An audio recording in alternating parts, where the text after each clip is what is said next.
This is Gerardo Del Real with Resource Stock Digest. Joining me today from Mawson Resources, Mr. Michael Hudson, Mr. Nick Cook. How are you, gentlemen? Very well, thanks, Gerardo. Great, thank you. We're doing away with titles. We're here at the 2019 Beaver Creek Precious Metals Summit.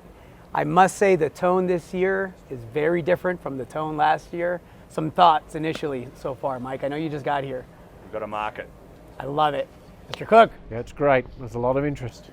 Excellent. You're in the sweet spot. You actually had some very important news this morning about the liberation between the gold and the cobalt. Success on both fronts, and I want to talk about that because it's important to the company moving forward.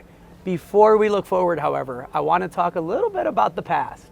Mawson Resources has a history of struggling to get to where you're at today, which is being able to drill the areas that you want to drill, having this cobalt kicker that is becoming more and more important as every month passes. But there's some misconceptions out there about this deposit that you have, and I would love for you to address some of the more common misconceptions. So if we could talk a little bit about the past, and then we'll get to the present and the future, gentlemen. Understanding the past is important, but it's not a reflection of the future in anything we do. So it's important to understand it. So I'm glad that you brought it up. Number one is, I think you brought it up, is that we've got permitting problems. Now we've put 83% of our drilling in the last 3 years into this project. So we've been permitted for the last 3 years. We got a renewed permit in January, so we're permitted for the next 3 years. The area has been ratified in the land use plan by the local municipality for mining. It has huge support in terms of that local area. What we saw a number of years ago was environmental groups appealing, which is a standard thing to do in Finland, and it slowed us down. And we're in Natura 2000 areas, partially 13% of our area is in Natura 2000, and that adds complexity without a doubt, but we have Anglo-American up the road in the same area. Dundee Precious Metals permitted a gold mine in one of these areas in Bulgaria. The extensions to Kavitsa are in one of these areas. So there's many examples of mines operating in these areas today. So it's more a perception around that. We're very engaged at the political levels and the social levels in Finland, which you need to be. So we're really on top of that, and I think that's reflective of having a 6-year permit in place. So tick, gone. Love it. Number two is that it's an older story. We made this discovery in 2013 at Raya Palot, and before that we had some of the best drill hole in Europe in the last decade in TSX companies in Rompus, which was another part 8 kilometres away. It was a slow process. We came through a hard market. We had private equity supporting us, but the key number there was what I told you. In the last 2.5 years, we put 83% of the drill meters in. We've gone from a science experiment to resources and expanding resources. So that old story is actually new. It's very new. It's a 2.5-year drill deposit. So don't let biases. And one of the other things was that we bought these projects from Areva, who were the largest uranium company in the space, and that was from Rompus, where they'd found some uranium. We're 8 kilometres away and 8 years away from that project area, and we see in our current resources uranium averaging 17 parts per million, which is extremely low. It's like a granite. So tick, gone. Excellent. Let's talk present. You have a very large strategic shareholder that obviously did its due diligence and was comfortable coming in and writing a big check.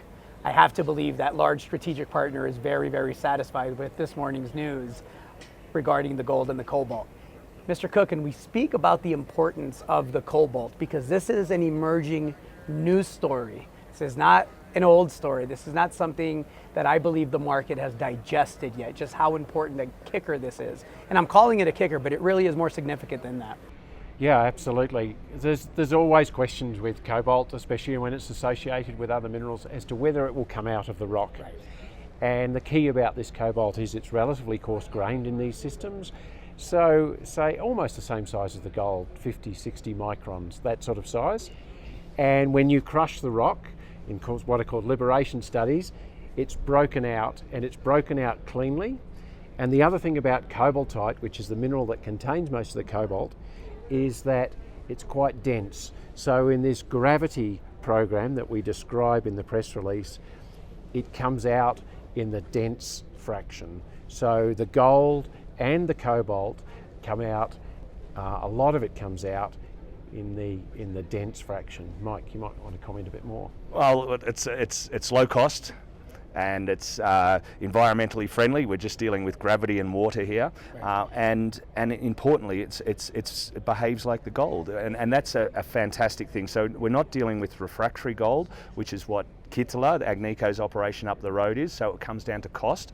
This project, if it ever becomes a mine, will have half the cost of processing, and then the cobalt, as Nick said, it behaves beautifully. It surprised us. So it's a very real addition. It's a byproduct. The gold will drive this project, but 10 to 20% in situ value is cobalt. And importantly, it creates a strategic asset for Finland, which creates a very, very strong political support for the project. When we're simply not a gold company owned by foreigners, we're a strategic asset for the country, which is very important because Finland is very strong in the cobalt supply chain. They produce half the world's refined cobalt outside of China. So 10% of global cobalt comes out of Finland. And 90% of that feedstock comes from the DRC, which doesn't fit well with European and Finnish society. For those not familiar with the project, can you give us a brief overview? Yeah, it's a first principles gold discovery on the Arctic Circle. The Arctic Circle is mild in that part of the world, so it's cold for an Australian, but for a North American, it's balmy. So it's all year round working. We've put about how many metres into the project so far, Nick? 49 kilometres into the Rajapalot project. So we had 15 kilometres into the initial resource, which was between 400,000 and 500,000 ounces. We just put another 15 kilometres that we've just finished, which is nominally double that volume in an exploration target. So you can see where we're sitting around the 800 to 1 million ounces exploration target. We need to infill that, and we'll start doing that as soon as we have more capital in the kitty, and we're looking this winter to go to 1.3 to 1.5 million ounces exploration target based on drilling lower risk targets. We understand the geology, we've broken the code. This guy has done a fantastic job with the team. Yes, he has. And with the EM, which is basically building big metal detectors on site, that the mineralisation lights up and it continues, and these bodies are being drilled beneath known mineralisation. So the science experiment is ended and the resource expansion is now ongoing. Let's talk about the big pivot in the geology and your understanding of it, because there is something happened 4 to 6 months ago, publicly anyway, that I noticed in the press releases, where the press release spoke a lot more confidently about the predictive nature of what you were seeing and what you expected. That was not always the case. No. Exploration's a funny business that you drill, and there are some moments where the team all gets together and the ideas change. And I could say that this season was one of those. And our key words for this season, the discovery, is what we call late and straight. So we can see almost a linearity that we hadn't seen before in the data, and that's allowed us to put the high grades together, and it's allowed us to be successful in the predictive drilling. So the end of this year's winter program, it's what you're referring to, was very successful. So 8 of the last 12 holes were our best holes of this season, and that was based out of 44 drill holes for the season, so our 15 kilometres, and that was a great result and great reflection on the work of the team to put all the data together, because you can imagine having 4 drill rigs going, it takes a bit to keep gathering the data and keep it up to date, and they've all done a great job. Yeah. You've done an incredible job. What can shareholders look forward to, Mike? Drilling, resource expansion, and valuations increasing, ideally around just those metrics.